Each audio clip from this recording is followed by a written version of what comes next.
Hello friend, welcome to my YouTube channel. आज हम लोग बात करने जा रहे हैं West Bengal audit and account service के बारे में।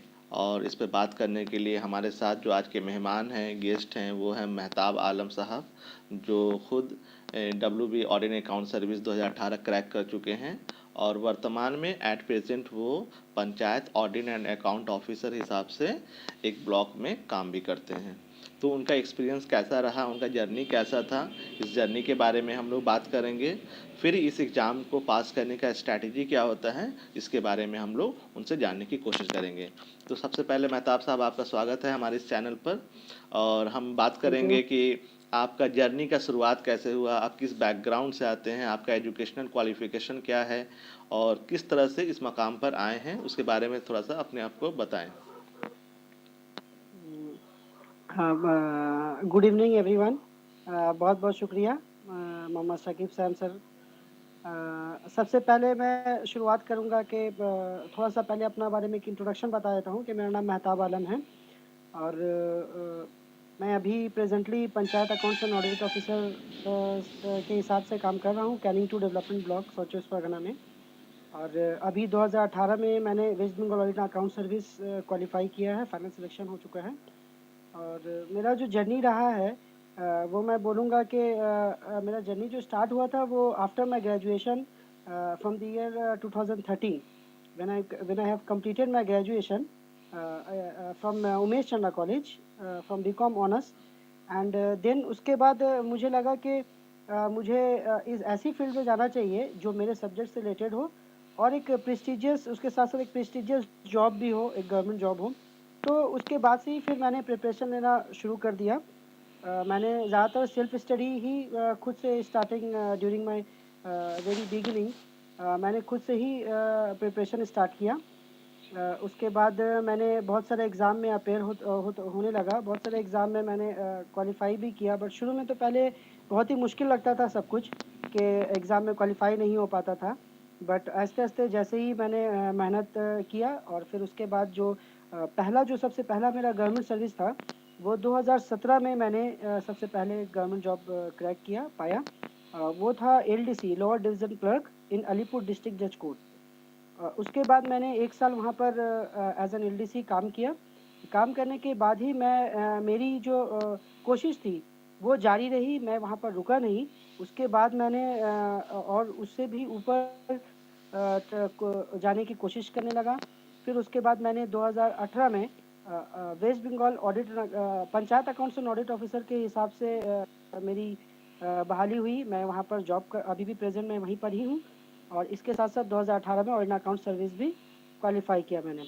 ओके। तो मेरा जर्नी जो रहा वो बहुत अप्स एंड डाउन्स रहा। बहुत सारी मुश्किलें आई, परेशानी आई। बट मुझे खुद पर भरोसा था। मैंने डेडिकेशन के साथ लगा रहा और आज इस मुकाम पर पहुंचा हूँ। अच्छा, आप ग्रेजुएशन किस साल कंप्लीट कर किए थे, आपने ग्रेजुएशन किस साल पास किया?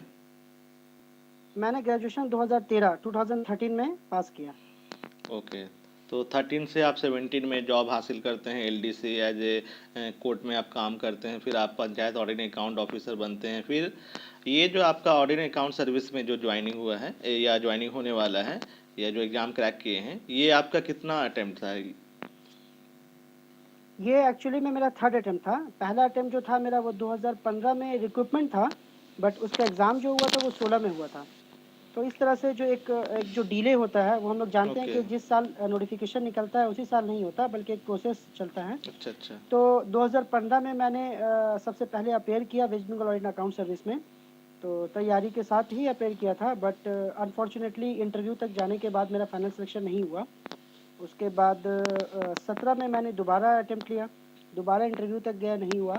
और फाइनली 2018 में मेरा फाइनल सिलेक्शन हुआ by the grace of God. अच्छा, इसमें 3 स्टेप में ये एग्ज़ाम होता है जहाँ तक मुझे नॉलेज है। एक है प्रीलिम्स है, फिर उसके बाद मेंस आता है, फिर आपका इंटरव्यू का या पर्सनालिटी टेस्ट का सेशन आता है।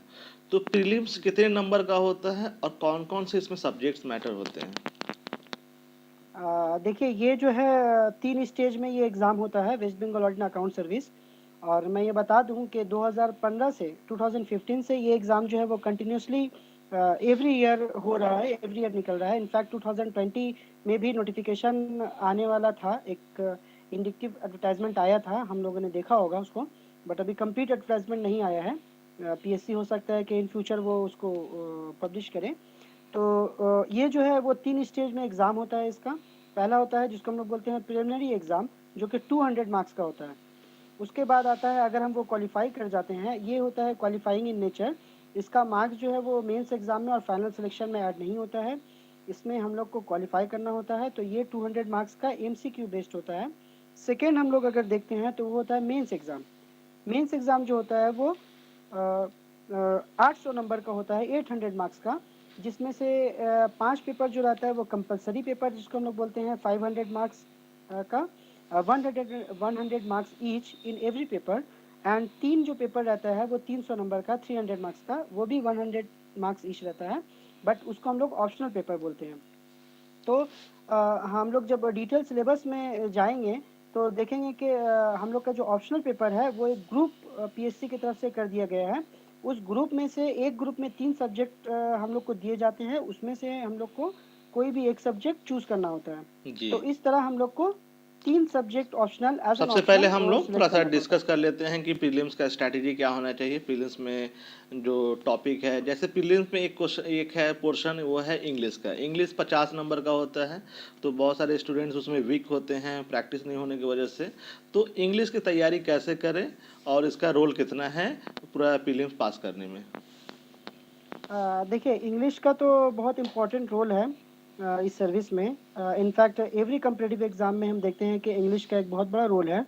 इंग्लिश के लिए मैं यही बोलूँगा कि आप अगर हम लोग डिटेल सिलेबस में जाएँगे देखेंगे, तो उसमें इंग्लिश कंपोज़िशन जो है वो 50 मार्क्स का होता है।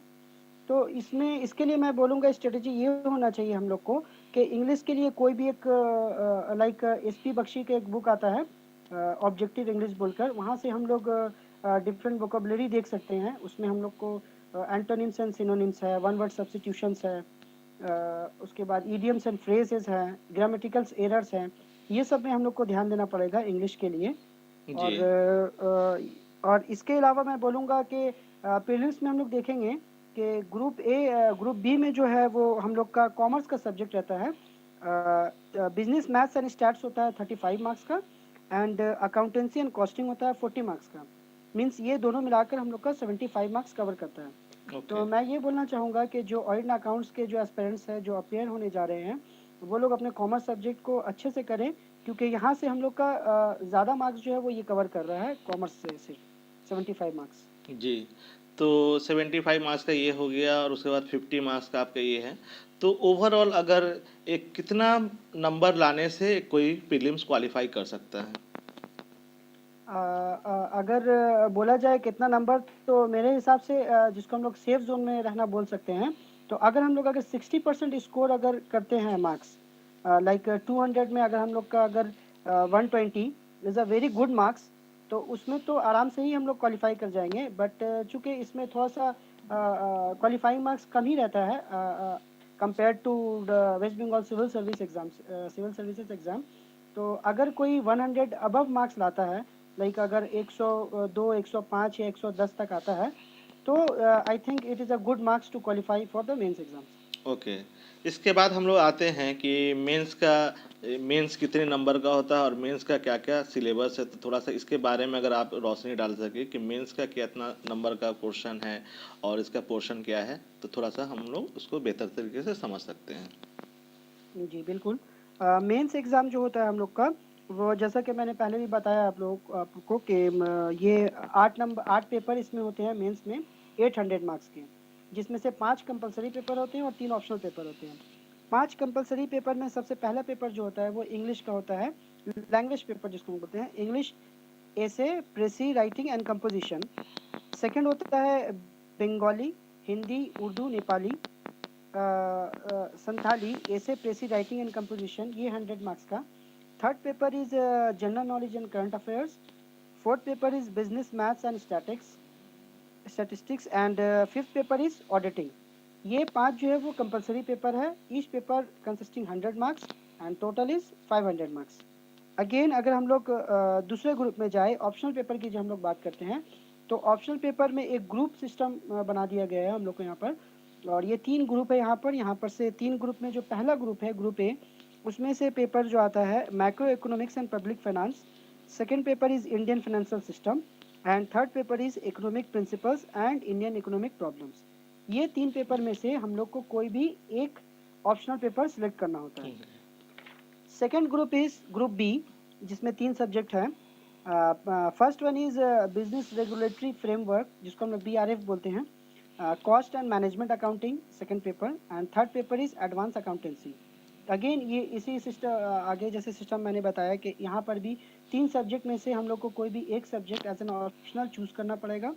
And the last one group C is first paper is business management, second paper is direct and indirect taxation and third paper is information technology and its application in business। इस 3 paper में से हम लोग को कोई भी एक paper as an optional choose करना होगा। अच्छा, इस पूरे मेंस में जो लैंग्वेज पेपर होता है वहाँ देखा जा रहा है कि 200 नंबर का लैंग्वेज पेपर है, तो इसका प्रिपरेशन कैसे किया जाए ताकि यहाँ से ज़्यादा और कितना मार्क्स इसमें मैक्सिमम हम लोग उठा सकते हैं, स्कोर कर सकते हैं? लैंग्वेज पेपर के लिए मैं बोलना चाहूँगा कि आप कोई भी ग्रामर बुक जो होता है वो इंग्लिश के लिए भी रेन एंड मार्टिन है, इज़ अ गुड बुक। तो उसके लिए आपको जो है प्रेसी, ऐसे, राइटिंग एंड कंपोजिशन, ये सब प्रैक्टिस के ऊपर डिपेंड करता है। अगर हम उसको जितने अच्छे से प्रैक्टिस करेंगे, जितने अच्छा हम लोग के पास अगर वर्ड स्टॉक रहेगा, हम लोग उसको एक्सप्रेस कर पाएंगे उतना अच्छे से, तो अच्छा। ऑब्वियसली हम लोग का मार्क्स भी जो है वो इंक्रीज़ करेगा। और इसके लिए मैं एक सुझाव देना चाहूँगा कि it is very useful for all the aspirants कि कोई भी एक standard daily news English newspaper हम लोग ज़रूर पढ़ें, उसको फॉलो करें। क्योंकि उससे हम लोग का जो है वो रीडिंग एंड स्पीकिंग पावर तो होगा ही, इसके अलावा हम लोग का वर्ड स्टॉक और राइटिंग स्किल में भी काफ़ी इम्प्रूवमेंट होगा उससे। ओके।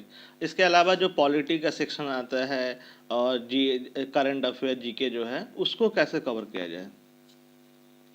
जीके के लिए तो मार्केट में बहुत सारे बुक्स अवेलेबल है, जिसमें मैं बोलना चाहूँगा कि तरुण गोयल आर्यन पब्लिकेशंस का है, एक लूसेंट्स का जीके आता है, यहाँ से हम लोग जीके कवर कर सकते हैं।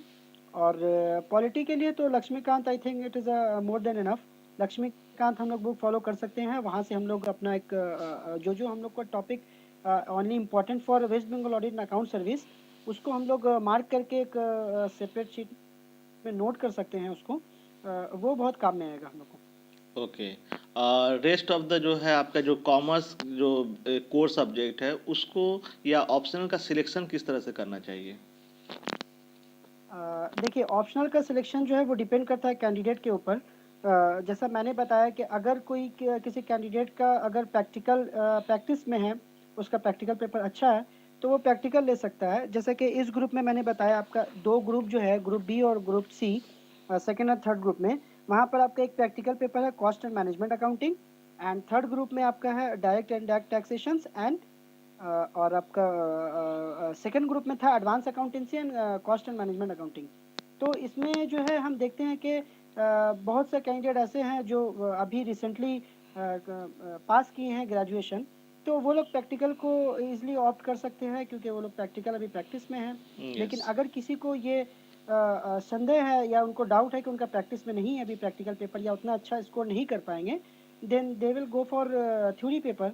लाइक मेरा जो सिलेक्शन था, मैं अपना सिलेक्शन बता रहा हूँ, मैंने ऑप्शनल क्या सिलेक्ट किया था। ग्रुप ए से मेरा था आईएफएस इंडियन फाइनेंशियल सिस्टम, ये एक थ्योरी पेपर है। सेकंड ग्रुप से मेरा था कॉस्ट एंड मैनेजमेंट अकाउंटिंग, ये एक प्रैक्टिकल पेपर है, प्लस इसमें कुछ पोर्शन जो है वो थ्योरी में भी आता है। एंड थर्ड पेपर मेरा था बिजनेस मैनेजमेंट, ये अगेन एक थ्योरी पेपर है। तो ये कॉम्बिनेशन आई थिंक ले सकते हैं हम लोग, ये बहुत ही अच्छा कॉम्बिनेशन है।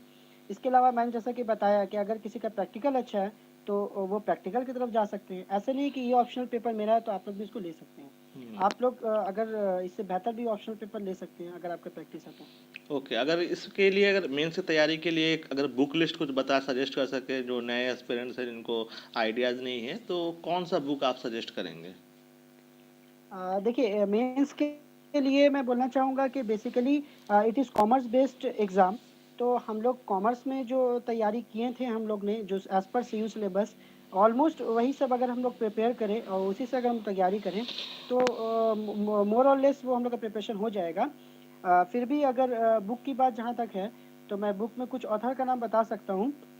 Like macro economics and public finance है, फर्स्ट ऑप्शनल पेपर में, और economic principle Indian economic problems है, उसके लिए हम लोग जायदेव एंड सर्कल या बैनर्जी एंड मजूमदार का एक बुक है, और उसको हम लोग फॉलो कर सकते हैं। आईएफएस के लिए, इंडियन फाइनेंशियल सिस्टम के लिए, नायक एंड सना जो बुक है वो बहुत ही अच्छा बुक है, उससे मैंने भी प्रिपेयर किया था, और ये हम लोग का सीयू सिलेबस में भी फॉलो होता है।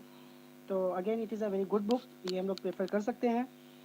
बिजनेस रेगुलेटरी फ्रेमवर्क बीआरएफ जिसको हम लोग बोलते हैं, उसके लिए डीएल दत्ता एक ऑथर हैं, वो बुक हम लोग देख सकते हैं। It is very helpful book.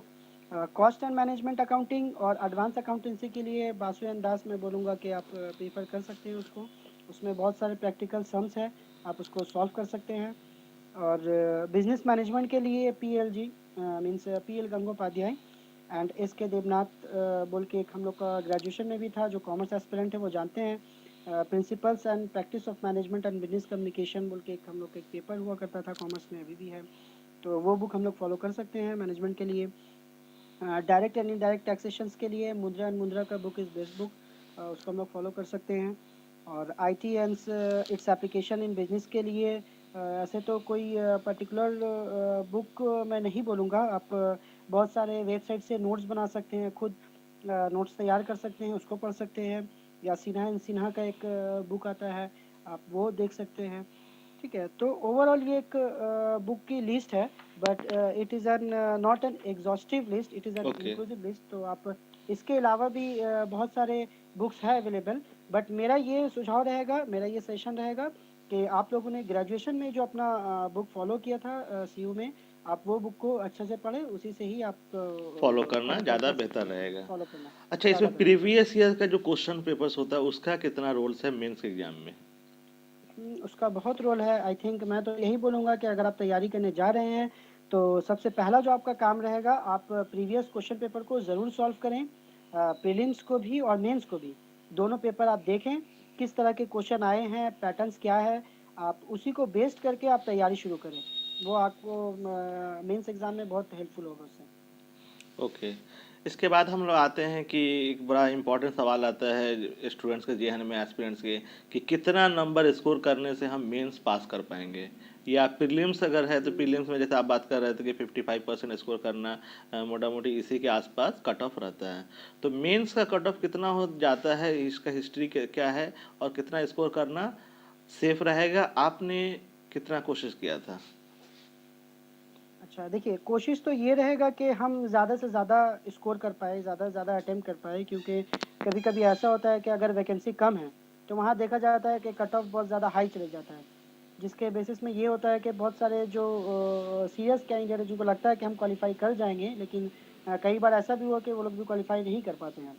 तो मेंस के लिए मेरा यही कहना है कि अगर आप ऑलमोस्ट 50 टू 55% अगर आप स्कोर कर पाते हैं, then there is a very high chance to select for an interview or call for a personality test. So almost 50 to 55% is a good marks. ठीक है, safe score to qualify for the mains. Safe score बोल सकते अच्छा, हैं। Mains पास करने के बाद एक क्वेश्चन आता है कि इंटरव्यू, इंटरव्यू का बहुत इंपॉर्टेंट रोल होता है। बहुत बार ऐसा होता है स्टूडेंट प्रीलिम्स पास कर जाते हैं, मेंस पास कर जाते हैं, लेकिन पर्सनालिटी टेस्ट में बहुत बार फेल कर जाते हैं। तो जी। इसको कैसे ओवरकम किया जाए, और इसके लिए आपने कैसे प्रिपरेशन किया था, आपको किस तरह से इंटरव्यू बोर्ड में किस टाइप से क्वेश्चन पूछे गए थे, ज़रा सा इस पर अगर रोशनी डाले तो एस्पिरेंट्स को हेल्प होगा इससे। देखिए इंटरव्यू जो होता है, it is actually a personality test हम लोग बोलते हैं इसको। ये 200 मार्क्स का होता है। ठीक है, तो सबसे पहले आपको पर्सनालिटी टेस्ट के लिए, आप मेंस एग्ज़ाम क्वालिफ़ाई करने के बाद आपको पर्सनालिटी टेस्ट के लिए कॉल आता है। तो पर्सनालिटी टेस्ट में अपीयर होने के लिए सबसे पहला तो ये है, आप लोग एक ज़हन में बैठा लीजिए कि पर्सनालिटी टेस्ट में आपका पर्सनालिटी चेक किया जाता है, आपका सब्जेक्ट नॉलेज कितना है वो नहीं देखा जाता है। बट इसका मतलब ये भी नहीं है कि हमारा सब्जेक्ट नॉलेज एकदम ही ज़ीरो हो वहाँ पर। तो सब्जेक्ट का जो नॉलेज होता है वो ऑलरेडी पीएससी बोर्ड ने आपका मेंस एग्ज़ाम में चेक कर लिया होता है। तो वहाँ पर जाने से पहले आपको वेल प्रिपेयर्ड होके जाना है, अवेयर रहना है आपको। एंड जो सबसे जो बेसिक चीज़ है पर्सनैलिटी टेस्ट की, वो ये है कि आपको एकदम हम्बल एंड ऑनेस्ट रहना है। आपको अगर किसी क्वेश्चन का आंसर नहीं आता है, कोई जवाब नहीं आता है, तो आपको सिंपली बोलना है कि हमको नहीं आता है, या फिर मैंने कहीं पढ़ा था बट अभी हम रिकॉल नहीं कर पा रहे हैं। ठीक है? तो ये एक लॉजिकल आंसर हुआ। लेकिन अगर आपको आता है तो आप उसको कॉन्फिडेंटली जवाब देना है, और अगर आता है तो नहीं आता है तो उसको नहीं देना है। ये एक सिंपल लॉजिक है कि आपको हम्बल एंड ऑनेस्ट रहना है, ऑनेस्टी के साथ देना है, और आपको वेल प्रिपेयर्ड होके जाना है वहाँ पर। उस टाइम का जो सिनेरियो रहेगा उससे आपको अवेयर होना है कि अभी क्या चल रहा है, नेशनल और इंटरनेशनल इवेंट्स सिनेरियो क्या क्या क्या है है? हम लोग का स्टेट में। हाँ एग्जैक्टली, हम लोग का स्टेट में क्या चल रहा है। जैसे कि मेरा एक एक्सपीरियंस रहा इंटरव्यू में। एक्चुअली इस बार का जो मेरा इंटरव्यू का एक्सपीरियंस था वो बिल्कुल ही डिफरेंट था from the previous two interview. क्योंकि एक्चुअली क्या होता है नॉर्मली, पीएससी का जो इंटरव्यू होता है वो पीएससी में जाकर ही होता है और फेस टू फेस होता है, मीन्स ऑफलाइन होता है। लेकिन इस बार कोविड सिचुएशन की वजह से पीएससी ने वर्चुअल इंटरव्यू करवाया, और हम लोग को वर्चुअली अपेयर होना पड़ा उसमें। तो सबसे पहला ये है कि आपको इंटरव्यू में जो है वो चार लोग थे, तीन बोर्ड में मेंबर थे और एक चेयरमैन सर खुद थे। तो सबसे पहला आपको एक सेल्फ इंट्रोडक्शन अपना रेडी करना है, अपने बारे में आपको एक बताना है। उसके बाद आपका सब्जेक्ट से रिलेटेड कुछ क्वेश्चन पूछा जाएगा। जैसे मेरा एक क्वेश्चन था कि उस वक्त टोक्यो ओलंपिक चल रहा था, तो टोक्यो ओलंपिक से मेरा ये क्वेश्चन था कि इस बार गोल्ड मेडल किसने जीता है इंडिया के लिए, किस इवेंट में जीता है, उस इवेंट का नाम क्या है। तो ये एक सिनेरियो था। उसके बाद मैं प्रेजेंट सर्विस में ऑलरेडी सर्विस था, इन सर्विस था, तो मुझसे सर्विस से रिलेटेड क्वेश्चन पूछा गया, मेरे डिपार्टमेंट से रिलेटेड, काम से रिलेटेड। तो अगर आप फ्रेशर्स हैं तो आप अपने बारे में अच्छे से जान के जाइए। एक आप इम्पोर्टेंट नोट एक बना के जाइए अपने बारे में, अपने लोकेलिटी के बारे में, आसपास के बारे में क्या चल रहा है अभी, इवेंट्स के बारे में। सब्जेक्ट्स नॉलेज थोड़ा सा अच्छा रखना होगा आपको। तो ये ओवरऑल एक इंटरव्यू एक्सपीरियंस रहा। मेरा इंटरव्यू ऑलमोस्ट 22 मिनट्स और 25 मिनट्स ऐसा कह सकते हैं चला। अच्छा। तो आपको इंटरव्यू में जो भी मीडियम ऑफ क्वेश्चन हो इंटरव्यूअर का, आपको कोशिश करना है कि आप उसी लैंग्वेज में जवाब दें। सपोज़ अगर आपको इंग्लिश में क्वेश्चन किया गया है तो आप इंग्लिश में उसको जवाब दें। अगर बंगाली में क्वेश्चन किया गया है तो आप उसको बंगाली में आंसर का रिप्लाई आंसर दें। करने की तो कोशिश ये कर एक रहे हैं। नॉर्मल डेकोरम माना जाता है। ओके। जी।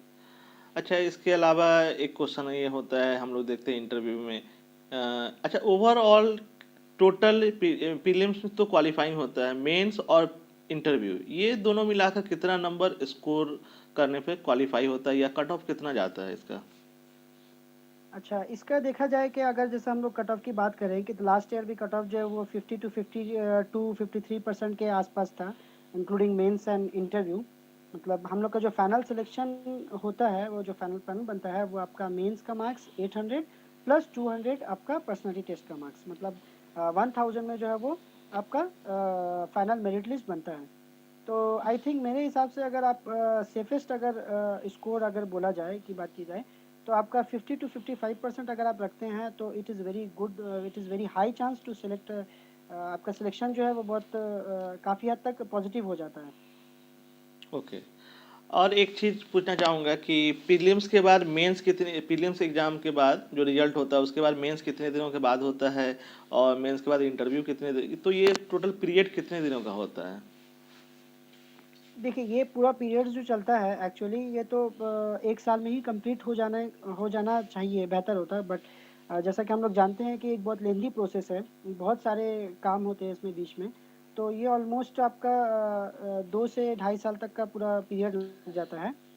जैसे कि मैं अगर अपना बात करूं तो 2018 का ये रिक्रूटमेंट था, मतलब मींस एडवर्टाइजमेंट निकला था। तो उसके अलावा आपको जो है 2018 में प्रीलिम्स एग्ज़ाम हुआ, फिर 19 में मेंस एग्ज़ाम हुआ, फिर उसके बाद 20 में इंटरव्यू हुआ, 21 में फाइनल रिजल्ट निकला। तो ये एक बहुत ही लेंदी प्रोसेस है। तो आपको जी। जो है ऑलमोस्ट प्रीलिम्स से मेंस तक के आपका 2 महीना का ऑलमोस्ट गैप रहता है रिजल्ट के बाद, मेंस एग्ज़ाम। फिर मेंस के बाद इंटरव्यू के एग्ज़ाम में भी वही आपका 3 से 4 महीना का गैप रहता है। तो ऐसे कर करके वो डिपेंड करता है पीएससी के ऊपर कि वो टाइम टू टाइम वो क्या शेड्यूल देता है, उसको हम लोग को फॉलो करना पड़ता है। अच्छा, जैसा कि आपने बताया कि आप as a working people person आप जॉब भी कर रहे हैं, जॉब करते हुए तैयारी कर रहे थे, तो जॉब करते हुए कोई एग्ज़ाम पास करना ये कितना डिफिकल्ट होता है, और इसके लिए कैसे आप टाइम मैनेजमेंट करते हैं, ये बहुत इंपॉर्टेंट होता है। हाँ, बिल्कुल, ये बहुत ही इम्पोर्टेंट क्वेश्चन है एक्चुअली। ये हम इस फील्ड से गुज़र चुके हैं तो इसका एक्सपीरियंस है मुझे, और मैं यही कहूँगा कि अगर मैं कर सकता हूँ तो आप लोग क्यों नहीं कर सकते? मीन्स ये मेरा मैसेज उन सर्विस इन सर्विस कैंडिडेट को है जो ये वीडियो देख रहे हैं या जो सुन रहे हैं। कि वो लोग बोलते हैं कि मेरे पास टाइम नहीं है या काम करने के बाद टाइम नहीं मिल पाता है। तो मेरे पास भी 24 घंटे हैं और आई थिंक आपके पास भी 24 ही घंटे हैं। तो if I can do, you can also do. तो देखिए, एक ये है कि अगर आपको आप अगर डेडिकेटली अगर किसी चीज़ को करना चाह रहे हैं या आपका एक टारगेट है, एक एम है, आप उसको अचीव करना चाहते हैं, तो इफ़ वो है ना कि if there is if there is will there is a way. जहाँ चाह है वहाँ राह है। तो आपको टाइम मैनेजमेंट करना पड़ेगा। जैसे मेरे इसमें क्या होता था कि काम करने के बाद मैं घर में आके लेट नाइट स्टडी करता था। फिर सुबह में उठ के फिर स्टडी करता था। एग्ज़ाम के वक़्त और ज़्यादा मुझे टाइम देना पड़ा, क्योंकि दोनों को साइमल्टेनियसली लेकर चलना एक बहुत ही हार्ड वर्क है। It is next to impossible, हम समझ सकते हैं। बट आपको कोशिश करना है कि ज़्यादा से ज़्यादा आप टाइम अपने स्टडी पे दें। आफ्टर योर वर्क जब आप घर पर आए तो आप कहीं और दूसरी चीज़ पर बिज़ी ना होकर आप अपना पूरा फ़ोकस अपने स्टडी पर दें, तो आई थिंक आप कर सकते हैं। Yes, you can achieve it, okay. It is possible. Yes. Everything is possible until it's done, है ना? ओके। तो yes, you can do it.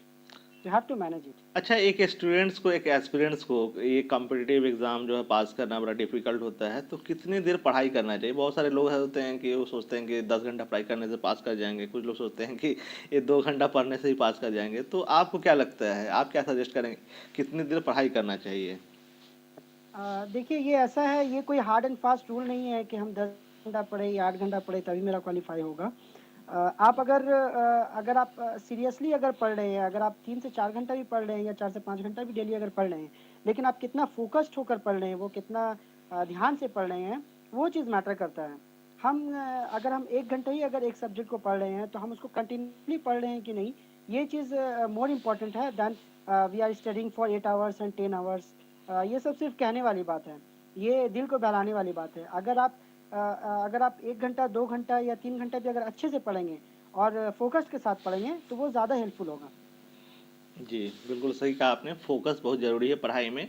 Focus अगर नहीं है तो 10 घंटा भी पढ़ाई करके नहीं होगा, 24 घंटा भी पढ़ाई करके आप क्वालीफ़ाई नहीं करेंगे। फ़ोकस बहुत ज़रूरी है, ऐसे भी लाइफ़ में एग्ज़ैक्टली। ज़रूरी है और पढ़ाई में भी, कॉम्पिटिटिव फ़ील्ड में तो बहुत ही कंपल्सरी एक चीज़ है। इसके बाद हम पूछना बिल्कुल। चाहेंगे कि आप उन तमाम एस्पिरेंट्स को क्या मैसेज देना चाहते हैं जो, अच्छा इसका प्रिपरेशन, एक और क्वेश्चन इसी में ज़हन में मेरे आ रहा है कि इसकी तैयारी कब से शुरू करनी चाहिए? ग्रेजुएशन के कंप्लीट करने के बाद या ग्रेजुएशन से पहले? क्योंकि आजकल कंपटीशन में बहुत ज़्यादा मारामारी चल रहा है, यानी कि कंपटीशन बहुत टफ हो गया है। तो इसकी तैयारी किस वक्त शुरू करना बेहतर होगा? देखिए, मेरा ये मानना है, सबसे पहले तो स्टूडेंट को मैं ये कहूँगा कि आप एक गोल एक सेट कर लीजिए, आप अपना एक टारगेट सेट कर लीजिए कि आपको क्या करना है। कॉमर्स स्टूडेंट है तो आपको अगर इस फील्ड में आना है, western government accounts is no doubt is one of the best and prestigious job in our state. It is a group A gazetted service और ऑलमोस्ट एवरी कॉमर्स स्टूडेंट के हम बोलेंगे ऑलमोस्ट, क्योंकि बहुत कोई ऐसे हैं जो जिनका और भी कुछ अदर एम है कॉमर्स में आने के बाद भी, जिनको चार्टर्ड अकाउंटेंट करना है या बिज़नेस करना है, एमबीए करना है। बट एज़ मेरे जैसे कॉमर्स एक स्टूडेंट है जिसका एक सपना होता है, लाइक इट इज़, हम बोल सकते हैं कि एक ड्रीम जॉब है कॉमर्स स्टूडेंट के लिए। It's like dream comes true जब आप इस सर्विस को पा लेंगे। तो आप ग्रेजुएशन के साथ ही इसको प्रिपरेशन को जारी रख सकते हैं, क्योंकि ये जो है ग्रेजुएशन बेस्ड एग्ज़ाम ही है, कॉमर्स बेस्ड एग्ज़ाम है, तो बहुत ज़्यादा डिफरेंट नहीं है इसमें। और अगर अगर कोई स्टूडेंट ऐसा सोचते हैं कि नहीं, पहले हमको ग्रेजुएशन में अपना फ़ोकस करना है, तो आप वो भी कर सकते हैं। आप ग्रेजुएशन के बाद भी अब प्रिपरेशन चालू कर सकते हैं। तो इसमें कोई ये नहीं है कि आप ग्रेजुएशन के साथ भी कर सकते हैं, उसके बाद भी कर सकते हैं।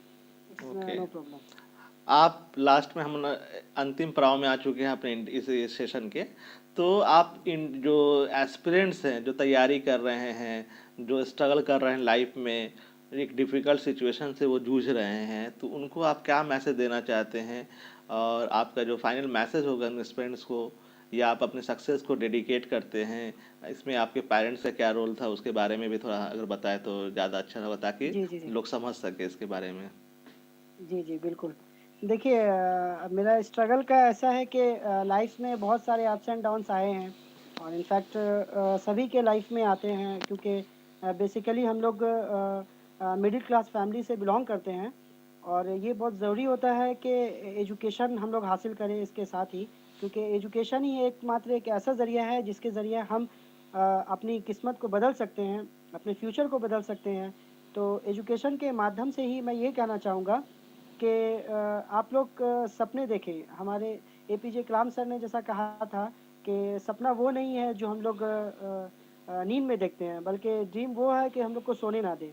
तो हम लोग को तैयारी करना पड़ेगा, अपने सपने के पीछे मेहनत करनी पड़ेगी डेडिकेशन के साथ। और इस कामयाबी में मैं सबसे जो इम्पोर्टेंट रोल रहा मेरे पेरेंट्स का रहा, जिन्होंने काफ़ी सपोर्ट किया मुझे, जिनके बदौलत ही मैं आज यहाँ पर जो भी हूँ इस मुकाम पर अपने पेरेंट्स की वजह से हूँ। काफ़ी सपोर्टिव थे। मैं ये दुआ करता हूँ कि सबके पेरेंट्स ही ऐसे सपोर्टिव रहें। और उसके बाद जो है वो टीचर्स लोग का शुक्रिया अदा करना चाहूँगा, जिनके काफ़ी सपोर्ट रहा। मेरे कुछ दोस्त हैं, कुछ फ्रेंड सर्कल में जो काफ़ी सीनियर्स हैं, जिन्होंने काफ़ी गाइड किया मुझे टाइम टू टाइम।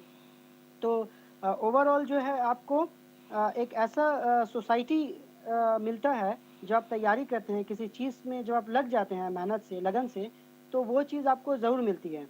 ये एक फ़िल्मी डायलॉग है, लेकिन ये काफ़ी हद तक आप अपने इसको प्रैक्टिकल लाइफ़ से जोड़ सकते हैं कि अगर किसी चीज़ की अगर हम ख्वाहिश अगर करें दिल में, तो पूरी कायनात उसे मिलाने में जुड़ जाती है। बिल्कुल। ये जो है काफ़ी हद तक प्रैक्टिकल साबित होता है उन एस्पिरेंट्स के लिए, जो सीरियसली इस चीज़ को मेहनत करते हैं।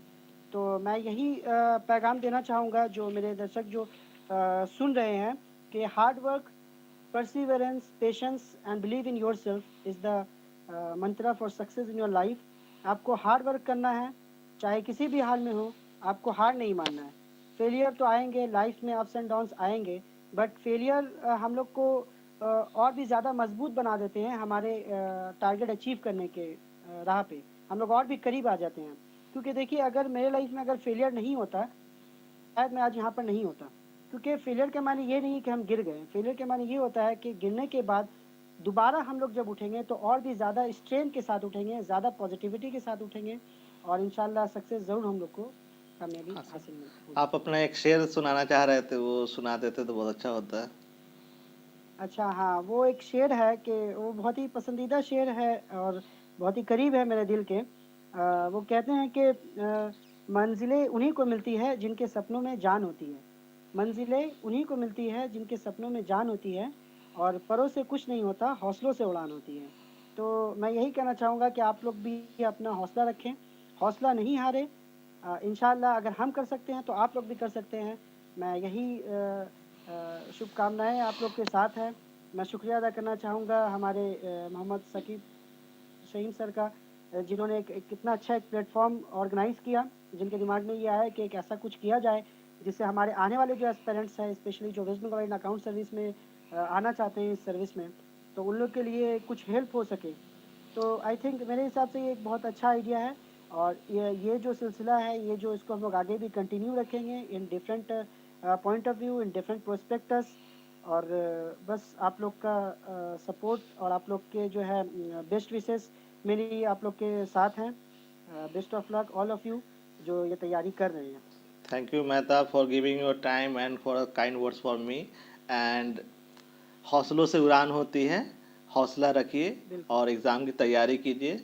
रिज़ल्ट की परवाह ना करें, आप अपना तैयारी रखें। और ये जो वीडियो ख़ास तौर से लाया गया था, ये उन एस्पिरेंट्स की डिमांड पे लाया गया था जो बात करते हैं कि सर एंड ऑडिट अकाउंट के रिगार्डिंग मुझे पता नहीं है, नॉलेज नहीं है, इसके बारे में कुछ बताएं। तो मेहताब ने अपना टाइम दी, कीमती वक्त निकाल कर आप लोगों को दिया है। और आप इनकी जो बात है उनको फॉलो करें, जो जो बुक सजेस्ट किया है उसको फॉलो करें, और इससे क्या होगा कि हम आगे चल सकते हैं। तो ये रहा बिल्कुल। आज का जो हमारा ये सेशन है, हम इसको यहीं पे क्लोज करते हैं। Thank you so much. Thank you sir.